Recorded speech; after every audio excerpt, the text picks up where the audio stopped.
মালয়েশিয়ার রাজধানী কুয়ালালামপুরে সাবেক প্রধানমন্ত্রী ও বিএনপি চেয়ারপারসন বেগম খালেদা জিয়ার গায়বানা জানাজা হয়েছে। এতে অংশ নেন প্রবাসী বাংলাদেশিরা। এদিন বেগম জিয়ার বিদেহী আত্মার মাগফিরাত ও শান্তি কামনা করে বিশেষ মোনাজাত হয়। ওনার মৃত্যুর পর আমরা দেখতে পেয়েছি সমস্ত মানুষ অকাতরে বলছেন যে বাংলাদেশ অভিভাবক শূন্য হয়েছে। আসলে অভিভাবক শূন্য হয়েছে। বাংলাদেশ ওনাকে কি দিয়েছে আমরা জানি না, কিন্তু বাংলাদেশের জন্য উনি ওনার জীবনটা দিয়ে গেছে। গণতন্ত্রের অতন্ত্র প্রহরী আমাদের মধ্য থেকে বিদায় নিয়েছেন। দেশের এই সংকটকালে যাকে সবচেয়ে বেশি প্রয়োজন ছিল।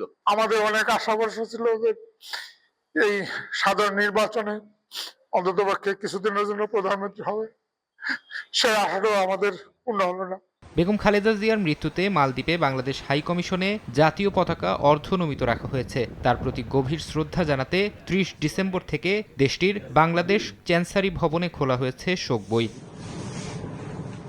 শোক বইতে এরই মধ্যে সই করেছেন বাংলাদেশ, যুক্তরাজ্য, ভারত ও শ্রীলঙ্কান হাই কমিশনার। শোক বার্তায় তারা বেগম খালেদা জিয়ার পরিবার ও বাংলাদেশের জনগণের প্রতি সমবেদনা জানান।